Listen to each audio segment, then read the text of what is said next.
warahmatullahi wabarakatuh. Halo semua, perkenalkan nama saya Pranada Miladina Mujiono dengan NIM 43040250030. Dalam video kali ini saya akan mereview salah satu artikel yang menarik dengan judul Ajaran Tasawuf, Definisi dan Sejarah Perkembangannya.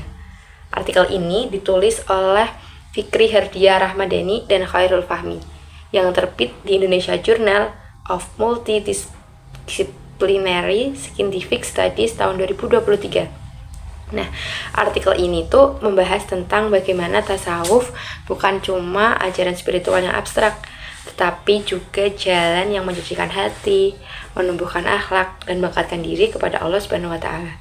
Nah, di video kali ini saya akan membahas ringkasan isi jurnalnya, metode penelitian, hasil utama, kelebihan dan kelemahan, sampai kesimpulannya. Jadi, stay tune ya sampai akhir biar kalian gak ketinggalan. Nah, pada artikel kali ini akan membahas secara mendalam tentang ilmu tasawuf. Apa sih ilmu tasawuf itu?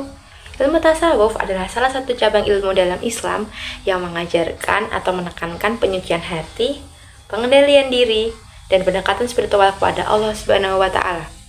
Nah, dalam artikel ini penulis memiliki 3 tujuan utama. Yang pertama yaitu menjelaskan pengertian, sejarah perkembangan, maqamat atau tingkat spiritual serta beragam aliran dalam tasawuf.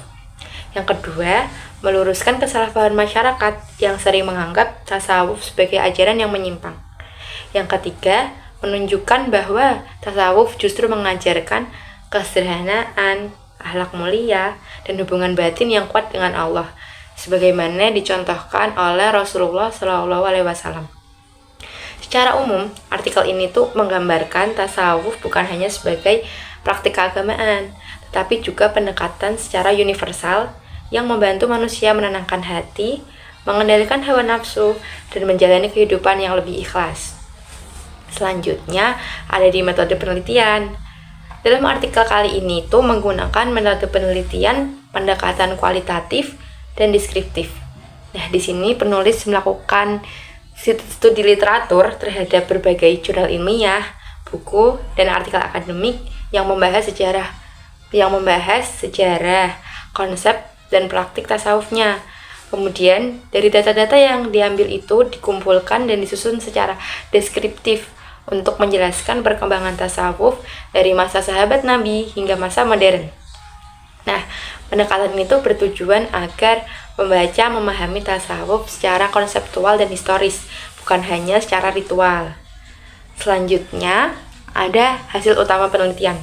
Dalam artikel ini, saya menangkap ada 5 hasil utama dalam penelitian ini, yaitu yang pertama, ada sejarah tasawuf, di mana tasawuf ini muncul sejak abad kedua hingga ketiga Hijriah, berawal dari Ahl Sufah, yaitu para sahabat Nabi yang hidup sederhana di sekitar Masjid Nabawi.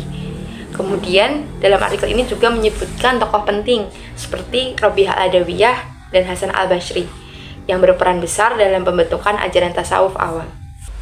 Nah, dalam perkembangan selanjutnya, muncullah 2 aliran besar dalam tasawuf, yaitu tasawuf Sunni dan tasawuf falsafi. Tasawuf Sunni atau akhlaki ini menekankan pembinaan akhlak dan ibadah, sedangkan tasawuf falsafi menggabungkan spiritualitas dengan filsafat dan mistisisme. Modernisasi dan kemajuan teknologi membuat manusia semakin materialistis. Karena itu, tasawuf ada sebagai solusi untuk menyeimbangkan nilai spiritual dan duniawi. Isi ketiga dari artikel ini yaitu ada tingkatan dalam tasawuf atau yang disebut maqamat. Dalam artikel kali ini penulis menjelaskan 10 maqam yang dilalui oleh seorang sufi dalam perjalanan spiritualnya. Yang pertama ada taubat. Taubat yaitu penyucian diri. Yang kedua ada zuhud, tidak tergantung pada duniawi.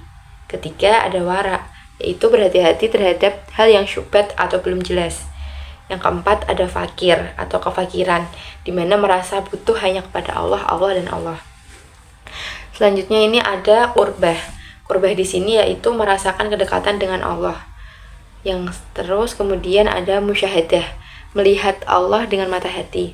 Kemudian ada khauf atau raja, di mana rasa takut dan berharap kepada Allah. Kemudian ada mutmainnah.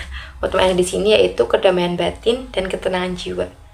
Yang selanjutnya ma'rifah, yaitu mengenal Allah secara mendalam. Dan terakhir ridho, di mana menerima segala ketentuan Allah dengan ikhlas.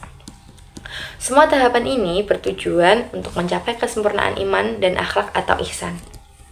Nah, selanjutnya ada prinsip-prinsip dasar dalam tasawuf. Dalam artikel ini, penulis menyebutkan 5 prinsip dasar dalam tasawuf, dalam praktik tasawuf. Yang pertama ada zikir, fikir, suh, kholwat, dan hikmat. Zikir artinya mengingat Allah.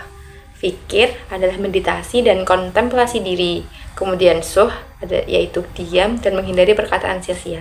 Kemudian ada kholwat, menyendiri untuk berdoa dan introspeksi. Kemudian hikmat yaitu pelayanan kepada sesama. Tujuannya agar manusia selalu sadar akan kehadirat Allah dalam setiap aspek kehidupannya. Poin keempat dalam isi artikel ini yaitu dasar dan sumber tasawuf.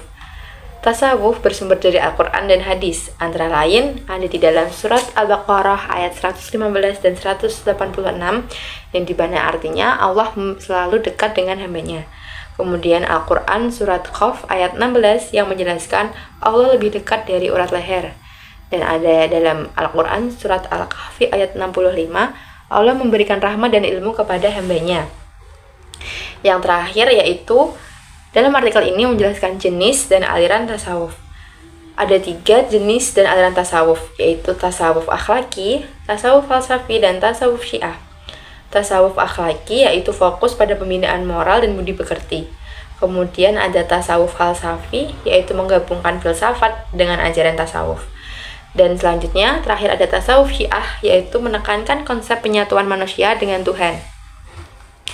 Kelebihan dan kekurangan dalam penelitian artikel ini yaitu di kelebihannya yaitu adalah menguraikan tasawuf secara menyeluruh, historis dan praktis. Yang kedua, menggunakan bahasa yang mudah dipahami sehingga artikel ini cocok dibaca oleh pelajar dan masyarakat umum. Selanjutnya, dalam artikel ini memberikan pandangan positif terhadap tasawuf sebagai sarana pembersihan hati dan kedekatan spiritual. Yang terakhir adalah dalam artikel ini tuh menyertakan dasar Al-Quran dan hadis sehingga memperkuat adanya keabsahan dalam akhlak tasawuf ini. Nah, kelemahannya adalah pendekatan penelitian masih kualitatif deskriptif sehingga kurang didukung oleh data empiris atau wawancara dengan praktis sufinya. Kemudian memiliki pembahasan yang sangat luas, namun beberapa bagian masih bersifat ringkas tanpa analisis kritik yang mendalam. Selanjutnya adalah tidak membahas relevansi tasawuf terhadap tantangan sosial modern secara konkret, seperti tantangan sosial modern sekarang tuh misalnya akhlak tasawuf untuk mengobati stres atau untuk menangani gaya hidup yang materialistis atau lebih ke hubud dunia dan lain-lain. Dan yang selanjutnya ini ada kesimpulan utama. Nah, kesimpulannya adalah tasawuf ini adalah ilmu penyucian jiwa yang mengajarkan manusia untuk mengendalikan hawa nafsu, menumbuhkan akhlak mulia dan mendekatkan diri kepada Allah Subhanahu wa taala. Melalui tahapan muqamat seperti taubat, zuhud, wara, dan ridho, seorang muslim diharapkan mencapai tingkat spiritual tertinggi, yaitu ma'rifat dan ridho Allah. Dalam artikel ini, penulis menegaskan bahwa tasawuf bukan sekedar ritual, tetapi juga cara hidup yang universal. Bisa diterapkan siapapun untuk mencapai ketenangan batin, keseimbangan spiritual, dan cinta sejati kepada Sang Pencipta. Nah, jadi dalam artikel ini kita bisa belajar bahwa tasawuf ini sebenarnya mengajarkan kepada kita untuk berbuat lebih tenang, lebih sadar diri, dan lebih dekat kepada Allah, bukan menjauh dari dunia. Menurut saya pribadi, tulisan dalam artikel ini tuh sangat relevan untuk kita yang hidup di zaman modern dan serba cepat yang kadang lupa oleh kedamaian batin. Semoga review jurnal yang saya buat ini bisa menambah wawasan kalian tentang makna tasawuf dan bagaimana penerapannya dalam kehidupan sehari-hari. Terima kasih sudah menonton sampai akhir. Bila ada salah kata, saya mohon maaf. Wassalamualaikum warahmatullahi wabarakatuh. See you next video.